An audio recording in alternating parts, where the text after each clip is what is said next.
नमस्कार। वक्त दोपहर के 1 बजे का है, यानी वक्त हो गया है दोपहर का दंगल का। आपके साथ मैं हूं विद्यानाथ झा। लोकसभा चुनाव 2019 की तारीखों का ऐलान हो चुका है, मतलब चुनाव का बिगुल बज चुका है। ऐसे में एक तरफ बयानबाजियों और आरोप प्रत्यारोपों का दौर है, तो पार्टियां जोड़ तोड़ में भी लगी हुई हैं।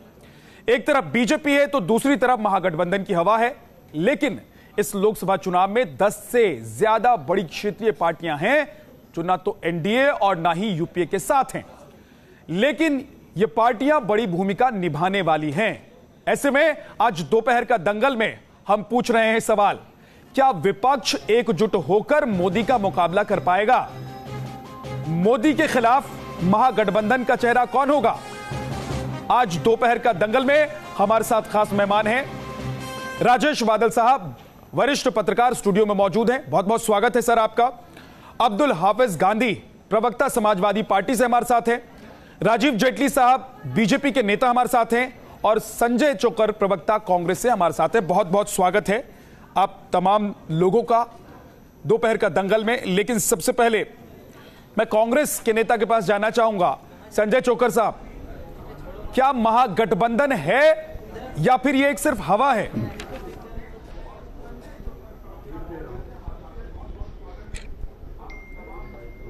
देखिए, महागठबंधन की इस देश में जरूरत हमें लग नहीं रही है। आप अगर पिछला पुराना इतिहास 2014 का उठा के देखेंगे या इस चुनाव की 2019 की हम बात करें तो महागठबंधन की जरूरत ही नहीं है। आप जिस तरीके से 5 साल में जब इन्होंने 3 बड़े मुद्दे थे देश में, भ्रष्टाचार, महंगाई और रोजगार, तीनों मुद्दों पे ये सरकार फेल हुई है। ना रोजगार, 2 करोड़ रोजगार की बात प्रधानमंत्री ने करी थी, 2 करोड़ रोजगार नहीं मिले। महंगाई क्या हालात है आप जानते हैं, पूरे देश के लोग तराई तराई मची है महंगाई को लेके। और अब आप उसमें महागठबंधन की जरूरत ही नहीं है। कांग्रेस पार्टी पूरी मेजोरिटी के साथ कांग्रेस सरकार बनाएगी 2019 में। ठीक है सर, 1 मिनट का वक्त हम देते हैं अपने तमाम मेहमानों को। शुरुआत में आपको भी दिया था, लेकिन 10 सेकंड पहले ही आपने अपनी बात पूरी कर ली। वापस आपके पास लौट कर आऊंगा जब डिबेट को ओपन करूंगा मैं। लेकिन अब्दुल हाफिज गांधी साहब, क्या महागठबंधन की जरूरत है या नहीं? देखिए, मैं आपको एक बात बताना चाहता हूं कि इस देश में 18 राज्य ऐसे हैं जहां कांग्रेस एनडीए को डायरेक्ट फाइट दे सकती है, और बाकी राज्यों में मैं समझता हूं कि रीजनल फोर्सेस काफ़ी स्ट्रांग हैं, जैसे उत्तर प्रदेश, वेस्ट बंगाल, तेलंगाना, तमिलनाडु। ये बहुत सारी जगह हैं जहां पर रीजनल फोर्सेस बहुत स्ट्रांग हैं और वो कांग्रेस एनडीए को बहुत बड़ी शिकस्त दे सकते हैं। तो हम समझते हैं जो जहां स्ट्रांग है उसको वहां पर स्पेस मिलना चाहिए पूरी तरह से।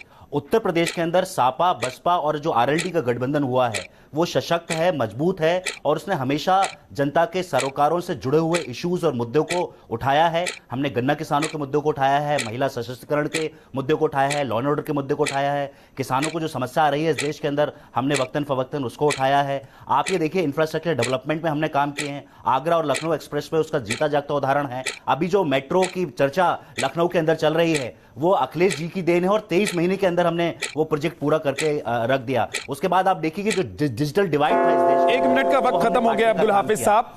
आप अपने उन कामों को गिनवा रहे हैं जो उत्तर प्रदेश में सरकार रहते आपने किए, लेकिन अगर कामों से आपको वोट मिल जाता तो आप बीएसपी के साथ गठबंधन क्यों करते, या फिर बाकी दलों को अपने साथ लेकर क्यों आते? क्यों कांग्रेस के लिए आप 2 सीट छोड़ देते? इस सवाल का जवाब मैं आपसे लूंगा, लेकिन उससे पहले हमारे साथ राजीव जेटली साहब बीजेपी से जुड़ गए हैं। राजीव जेटली साहब, आपको लग रहा है कि महागठबंधन चुनौती है आप लोगों के लिए? विद्यानाथ जी, मैं इसको इस तरीके से लेना चाहता हूं कि हम राजनीतिक गुणाभाग से बाहर निकल चुके हैं। अब हमें ये गठबंधन कर रहे हैं, महागठबंधन कर रहे हैं, महामिलावट कर रहे हैं, तेल में पानी की तरह गठबंधन है या पानी में तेल की तरह गठबंधन है, तो इन लोगों को निर्धारित करना है। हम तो केवल इतनी बात समझते हैं कि जो लगभग आपने देखा होगा 70 साल से मैनिफेस्टो बनते थे, वो मैनिफेस्टो की लाइनें मिटती चली जा रही हैं। बिजली का मैनिफेस्टो बनता था, वो लाइन हमने मिटानी शुरू कर दी है। सिंचाई का मैनिफेस्टो बनता था, वो लाइन हमने मिटानी शुरू कर दी है। गरीब को स्वस्थ योजनाएं देंगे, वो लाइन हमने मिटानी शुरू कर दी। एक वक्त आ जाएगा कि एक बात, केवल चुनाव होगा तो देशभक्ति के ऊपर होगा। बुनियादी सुविधाओं के ऊपर 70 साल तक लोगों को गुमराह करने का जो सिस्टम चलता था, वो सिस्टम पूरी तरह से इरेडिकेट कर दिया गया है। हम ये कहना चाहते हैं कि हाँ, अब देश में एक समृद्ध इंसान अपना भविष्य निर्धारित करेगा। उस तरीके की राजनीति भारतीय जनता पार्टी निर्धारित कर रही है, देश के प्रधानमंत्री निर्धारित कर रहे हैं। हमने देखिए इलेक्ट्रीफाई किए सारे घर, सारे विलेजेस करे। लगभग आप देखिए हमारे पास बिजली पैदा होती थी, घरों में पहुंचाने की सुविधाएं नहीं होती थी। 1 मिनट का वक्त खत्म हो गया। आपने ये बात जानबूझकर कही कि कहते कहते कह गए राजीव जी कि राष्ट्रवाद पर चुनाव होगा, तो इसका मतलब यह है कि आधिकारिक तौर पर आप ये कह रहे हैं कि बीजेपी राष्ट्रवाद पर चुनाव लड़ने वाली है या नहीं? इसका जवाब मैं आपसे लूंगा, लेकिन उससे पहले राजेश बादल जी हमारे साथ स्टूडियो में है। राजेश बादल जी, क्या गठबंधन जैसी कोई सिर्फ हवा है या महागठबंधन आपको लग रहा है कि है, जिसमें तमाम पार्टियां हैं और कांग्रेस को भी लग रहा है कि उसे पूछ नहीं मिल रही है, इसलिए कांग्रेस ये कह रही है कि गठबंधन से कुछ होने वाला नहीं है, हम तो चुनाव लड़ेंगे, अपने दम पर लड़ेंगे और तमाम मुद्दे हैं जिस पर हम बीजेपी को शिकस्त दे पाएंगे? देखिए, मुद्दे जो अपनी जगह होते हैं चुनाव में, लेकिन जो असल बात है वो ये है कि वोटों का जो बंटवारा है वो रोकने की कोशिश हमेशा से प्रतिपक्ष की होती है। एक ज़माने में जब कांग्रेस सत्ता में होती थी तो सारे प्रतिपक्ष, हमने 1977 का उदाहरण देखा, 1989 का उदाहरण देखा और 1999 में हमने देखा कि अटल बिहारी वाजपेयी जी के नेतृत्व में तो 30 से ज़्यादा पार्टियाँ ऐसी थीं जो एकजुट हो गई थीं। आज स्थिति उलट है। कांग्रेस ने 2014 में 14 दलों को साथ लेकर यूपीए गठबंधन में थी, आज उनके साथ 23 दल खड़े हुए हैं। लेकिन दूसरी तरफ भारतीय जनता पार्टी को देखें, 29 दलों के साथ जो उन्होंने शुरू किया था, 18 में जिन्होंने चुनाव लड़े थे, उनमें से कितने सहयोगी उनके खिसक गए हैं। उदाहरण के तौर पर एक बात कहना चाहूंगा कि देखिए, कांग्रेस में एक जमाने में ममता बनर्जी एनडीए में थी, आज वो अगर यूपीए में नहीं है तो एनडीए के भी खुलकर खिलाफत कर रही हैं। जो तेलुगु देशम पार्टी थी वो एक जमाने में एनडीए के पास थी, आज वो खुलकर एनडीए के खिलाफ खड़ी है। शरद यादव की शुरुआत ही जो राजनीतिक विचारधारा थी वो गैर कांग्रेसवाद से शुरू हुई थी। 1 मिनट का वक्त खत्म हो गया सर आपका भी। तो कई ऐसे सियासी दल हैं जो इधर से उधर हो गए हैं 5 सालों में, लेकिन सवाल यह है संजय चोकर साहब कि क्या जो महागठबंधन की पार्टियां हैं जो कोलकाता में एकजुट दिखाई देती हैं, एक मंच पर नजर आती हैं, वो आप लोगों को पूछ नहीं रही है? समाजवादी पार्टी और बीएसपी आप लोगों को पूछ नहीं रही है, इसलिए आपको लग रहा है कि महागठबंधन में कोई दम है नहीं और उसकी जरूरत है नहीं?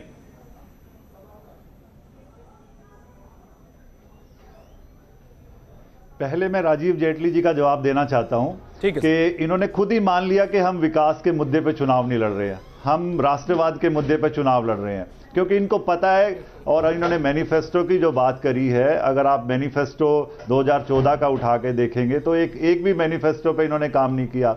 आप इन्होंने 2 करोड़ रोजगार देने की बात करी थी, 100 स्मार्ट सिटी देने की बात करी थी, 15-15 लाख देने की बात करी थी। और आप अगर ये सारे मुद्दों पे फेल हुए इसलिए राष्ट्रवाद की आज बात करते हैं, तो आप ये खुद ही इन्होंने हार मान ली है। जो पार्टी 5 साल सत्ता में रही और वो विकास के मुद्दों पे चुनाव ही नहीं लड़ना चाहती, तो आपको खुद ही उन्होंने हार मान ली है।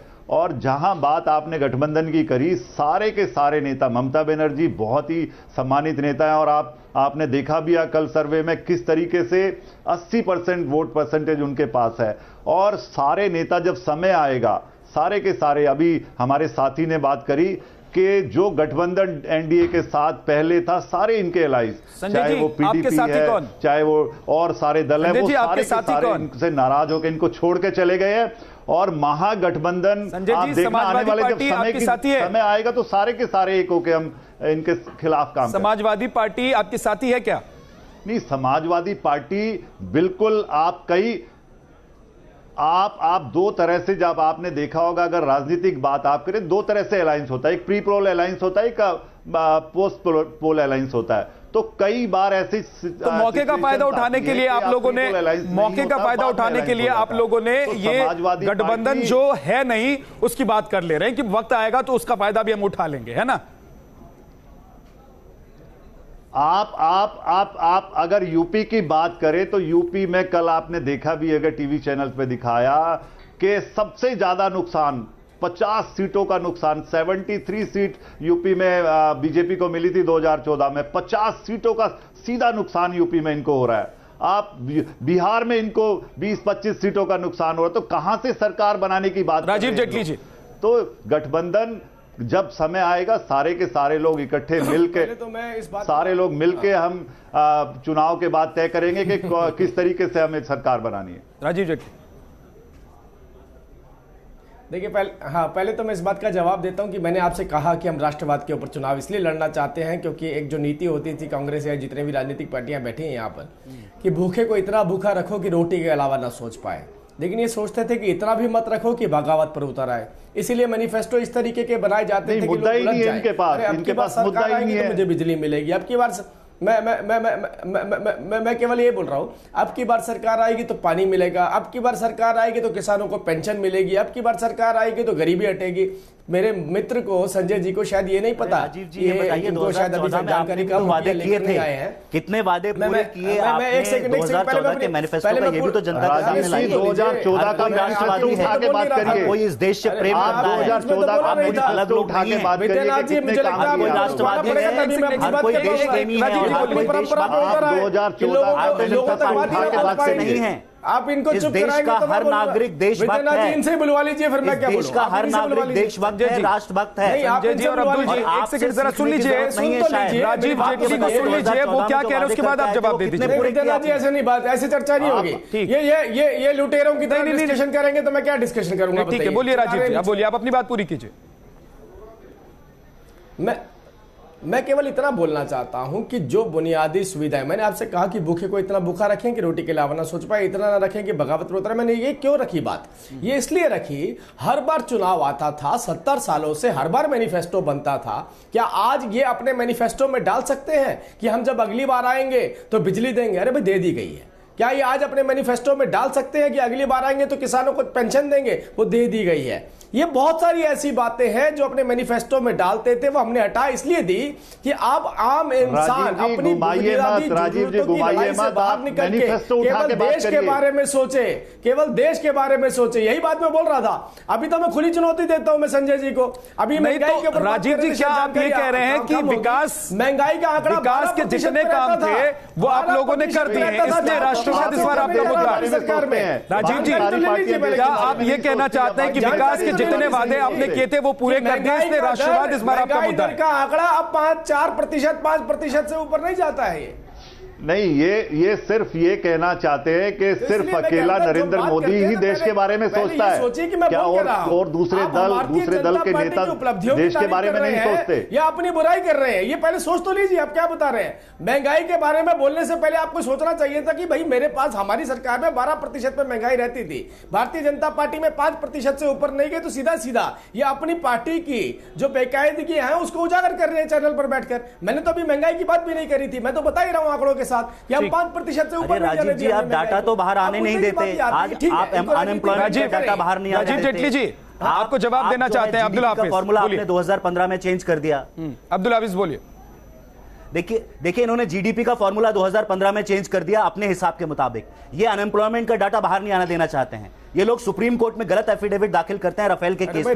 ये बार बार राफेल के केस में सुप्रीम कोर्ट को गलत जानकारी देते हैं। कभी अटॉर्नी जनरल कहते हैं फाइल खो गई। जो लोग एक राफेल की फाइल को सुरक्षित नहीं रख सकते, उनके हाथ में, मैं आपको रोक रहा हूं, लेकिन मैं ये जानना चाहता हूं कि अगर इन आंकड़ों पर चुनाव होता, अब्दुल हाफिज साहब एक सेकेंड, अगर इन आंकड़ों पर चुनाव होता तो क्या ये जो पार्टियां दिखाती हैं, गठबंधन होते हैं, जात पात और लोक लुभावने वादे, फिर वो क्या आपको लगता है कि होते चुनाव में? आपको नहीं लगता कि आंकड़े दिखाते और जीत जाते? फिर तो आंकड़ों की बाजीगर ही चलती, फिर वो बीजेपी होती, कांग्रेस होती, या फिर आप होते। मैंने आपके तो इसका मतलब यह है कि मैं पूछ रहा हूं कि अगर गठबंधन है तो उसका नेता कौन होगा? क्या आप लोग तय कर पाए? भारत का हर नागरिक आज इन्फॉर्म सिटीजन है, वो जानना चाहता है सरकार क्या कर रही है। सर वो सरकार डाटा क्यों वो आप बता दीजिए ना, आप छपवा लीजिए, कितना बकाया वो पर्ची छपवा के घर घर बंटवा दीजिए। इन लोगों ने देना अब्दुल हाफिज साहब, पर्ची छपवा के घर घर बंटवा दीजिए। जहां तक गठबंधन के पूरे उत्तर प्रदेश में बंटवा दीजिए, कौन रोक रहा है आपको? लेकिन मैं ये पूछ रहा हूं कि अगर आप लोग गठबंधन कर रहे हैं तो क्या महागठबंधन का कोई चेहरा होगा? क्या आप लोगों को लग रहा है कि अखिलेश यादव प्रधानमंत्री बनेंगे? मुझे बताइए विद्यार्थी, मुझे बताइए 2004 का जब इलेक्शन हुआ था तो गठबंधन का कौन सा चेहरा था? और उस समय अटल बिहारी वाजपेयी जी थे, उनको परास्त कर बगैर चेहरे के इलेक्शन जीता था। चेहरा इंपॉर्टेंट नहीं होता है, मुद्दे इंपॉर्टेंट हैं। आज माननीय नरेंद्र मोदी जी ने बहुत मुद्दे दे दिए हैं। आज आप देखिए कि बेरोजगारी से लेकर गरीबी उन्मूलन से लेकर, और जिस बिजली की बात कर रहे हैं, 10% गांव को ये बिजली देकर पूरे गांव को जो है इलेक्ट्रिफाइड नहीं मान सकते हैं। और इन्होंने उत्तर प्रदेश के अंदर 1 करोड़ से ज्यादा गांव को इलेक्ट्रीफाइड करना था, बाद में इन्होंने वो अपनी फिगर कम कर दी। ठीक है, ये तमाम आंकड़े हैं, इस पर जब हम बात करेंगे तो आप बोल लीजिएगा।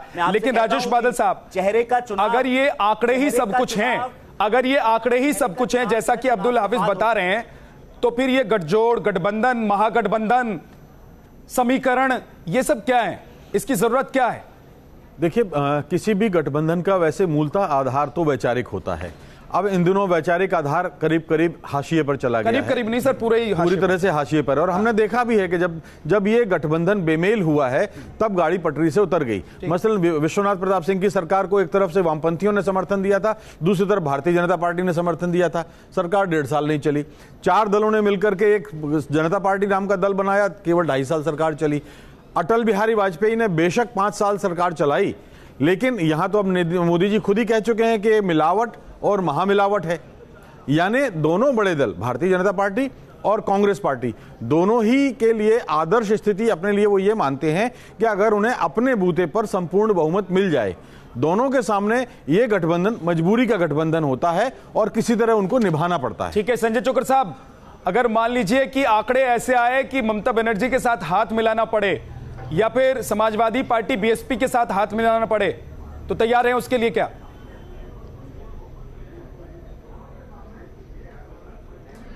देखिए, वो एक अलग बात है, वो समय बताएगा कैसे होगा, क्या होगा। लेकिन आप अभी आंकड़ों की बात कर रहे थे, मैं उसका जवाब देता हूं कि अकेले आंकड़ों पे वोट नहीं मिलती। बहुत सारे फैक्टर्स होते हैं जब वोट डालता है आदमी। आप ये देखता है, अकेला देश का कोई फेस होता है, उस पर भी वोट नहीं मिलती।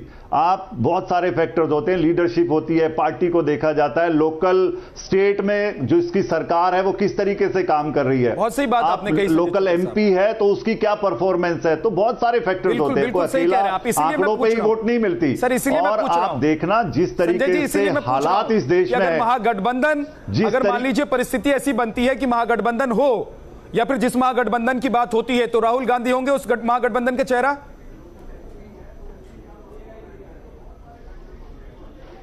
नहीं, राहुल गांधी जी बिल्कुल हमारे कांग्रेस पार्टी के नेता हैं और ज्यादातर जो पार्टियां हैं उन्होंने राहुल गांधी जी के लीडरशिप को एक्सेप्ट भी किया है। उन्होंने हमेशा लगातार सारे नेताओं के संपर्क में हम लोग हैं। वो जैसी हालात होंगे वो तय करता है। अब्दुल हाफिज, अगर जरूरत पड़ी तो राहुल गांधी को प्रधानमंत्री बनाने के लिए, महागठबंधन का चेहरा बनाने के लिए समाजवादी पार्टी तैयार है। यूपी में कौन कितनी सीट लेके आएगा?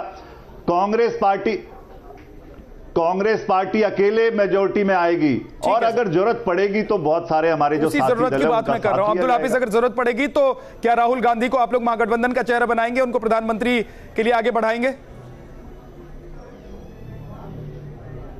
देखिए विद्या जी, मैं पहले ही कह चुका हूं कि हमारे लिए इश्यूज इंपॉर्टेंट है, मुद्दे इंपॉर्टेंट हैं, चेहरा इंपॉर्टेंट नहीं है। चेहरे का जो चुनाव है वो चुनाव के बाद होगा, और जब गठबंधन बनते हैं और जो पोस्टपोन्ड अलायंसेस होते हैं उसके बाद चर्चा होती है, और चर्चा के बाद एक चेहरा निकल कर आता है। तो अभी से हम कुछ नहीं कह सकते। हम ये कह सकते हैं कि ये इलेक्शन 2019 का मुद्दों पर होगा, इश्यूज पर होगा, और हम जनता के बीच उनके सरोकारों को लेकर जा रहे हैं। और इसलिए हमको चेहरा पेश नहीं कर रहे हैं। और जब महागठबंधन के चेहरे की बात होती है तो चाहे समाजवादी पार्टी हो चाहे कांग्रेस हो, अभी इस वक्त कन्नी काटती हुई नजर आ रही है, तो इससे आप लोगों को कुछ फायदा हो जाएगा?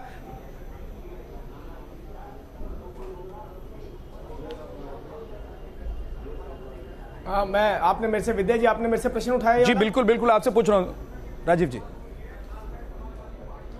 विद्या जी, मैंने जब चर्चा की शुरुआत करी थी, आप गौर कीजिएगा, मैंने कहा था ये गठबंधन पानी में तेल की तरह है। आप गिलास डालिए, वो तेल अलग से निकाल करके आप दिखा सकते हैं दुनिया को, ये देखिए ये रहा, ये है गठबंधन, पानी अलग नजर आएगा। तो जहां पर ये बात स्पष्ट हो चुकी है कि ना एजेंडा है ना चुनावी मुद्दा है, जब इनके पास कोई एजेंडा नहीं है, नेता नहीं है, नेतृत्व नहीं है, ना ईमानदारी है, वक्त ज्यादा नहीं है राजीव जी, बात कर रहे हैं अब वक्त ज्यादा नहीं है, बहुत कम वक्त है, चुनाव की तारीखों का ऐलान हो चुका है, आचार संहिता लागू हो चुकी है, ऐसे में वक्त ज्यादा नहीं है। अब जो भी है वो स्पष्ट तमाम पार्टियों को अपनी तरफ से या गठबंधन या महागठबंधन को करना ही पड़ेगा, जनता को बताना ही पड़ेगा। बहरहाल बहुत बहुत शुक्रिया आप सभी मेहमानों का हमारे साथ दोपहर का दंगल में जुड़ने के लिए। एक बहुत छोटा सा ब्रेक, लेकिन आप देखते रहिए न्यूज़ नेशन।